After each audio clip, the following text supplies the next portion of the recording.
So let's be real here for a minute. The queen is a bad bitch. The queen is the most powerful piece, and if you can trap it, you might win the game right away. And so I'm going to show you some examples of some cases of one side getting their queen trapped, some of them right in the middle of the board, which is pretty surprising because when you're in the middle of the board, it seems like you can move around. But, you know, sometimes you can just trap your best bitch. It's punishment. You know, if she's cheating on you, you got to catch her. So in this game, the world champion, Mikhail Tal, well, former world champion, played the move g5, and much to Black's shock, the queen has no safe squares. So it's basically checkmating the opponent's queen. All the squares are under control. You can see the rooks in the center are controlling everything. So sometimes you just get busted. And when you get busted, it can be pretty harsh punishment. So this is punishment for putting the pieces on bad squares. g5, take, take. The pawn is attacking the queen, and the queen has no safe place to go. Bishop covers this. The bishop covers e7, and that's all she wrote. So here Black decided to give up the queen for only a rook, which isn't nearly enough material. White went queen to h4, and then rook to h1. And now, with the bishop covering the f8 square and queen h7 mate coming up, this isn't even worth playing because it's going to be mate next move. So he didn't even bother to continue. All right, let's go on to the next one. This was a game played by Mamedyarov, who's number 3 in the world. And he just shocked his opponent by just playing the move knight to h4. And look around the board. Look at these bishops here. These bishops on d2 and e2. They're just slicing through, controlling every square. The knight controls f5. The knight controls g6. The knight controls e4, d5, and b5. And the pawn controls c5 and e5. So the queen actually has no safe squares here at all. Covered by the bishop, by the bishop, by the knight, by the bishop, by the knight, by a knight, by a pawn, by a knight, by a pawn, by a bishop and a knight, by the rook. So, by a bishop over here. So the queen just got trapped really early on in the game. That's a really embarrassing way to lose. And the guy with Black who lost the game is in the top 40 in the world. So that was really, really embarrassing to go down like that. But I've had my fair share of games like that, so you know, I know how it feels. So in this game, Magnus Carlsen, the world champion, was playing Black and just played the move g5 against also somebody in the top 10 in the world, even though this was just a blitz game. And usually people don't like to advance pawns in front of their king because they feel like they might expose their king. But in this case, notice how all the squares are covered here, and the queen has nowhere to go. It's just completely trapped. So Grishchuk, playing white, had no choice but to resign. Let's go on to the next one. All right, here's one from one of my games. My opponent just surprised me with a really obvious move and just trapped my queen. Just played bishop a5, and I thought, oh wow. a6 is covered, c6 is covered, d6 is covered by the e5 pawn. Every single square is covered, so I'm just simply losing my queen for nothing. And if I only get one piece for it, that's not nearly enough. I can't play with only a bishop 3.5 for a whole queen. So bishop a5 was just a simple queen trap which was forced from before. So I'll show you a really similar example, identical example. Here, there's also the move bishop to a5, and the queen. Look at how it has all the squares covered. It's basically just like checkmating the opponent's queen, rather than checkmating the king. That's all that's going on here. So a6 is covered, c6 is covered by the white pawns, b7 is covered by the knight. So every square is covered. Knight, rook, bishop. The pawn covers this. The pawn covers this. The pawn covers c7, and the knight covers b7. So everything is covered here, and bishop a5 just wins the queen. So you have to really be careful to not forget about the queen. It's such an important piece that if it drops off, you might be in trouble. Or you probably will be in trouble. Your opponent will be in trouble if it drops off for them.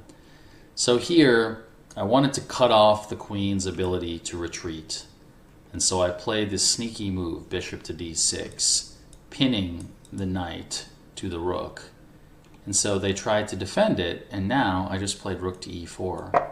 And I think my opponent was totally shocked by the fact that their queen can't go anywhere. My rook covers everything here. My pawn covers d5.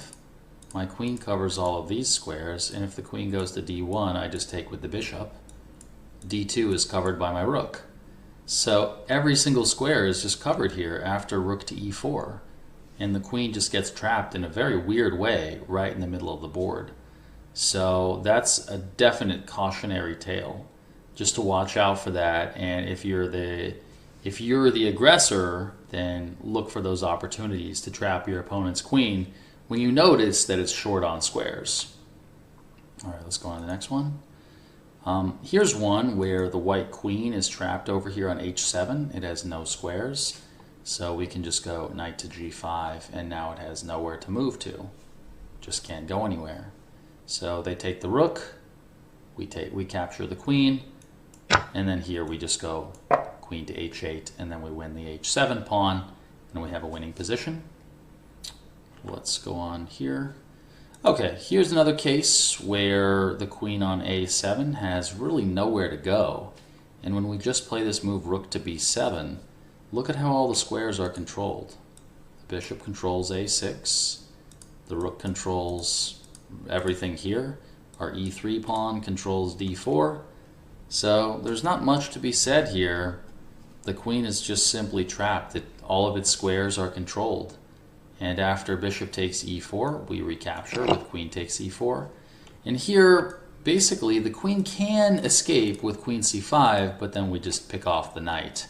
And again, we're going to be up, since we're going to be up a full piece with a continuing attack, we have a decisive advantage.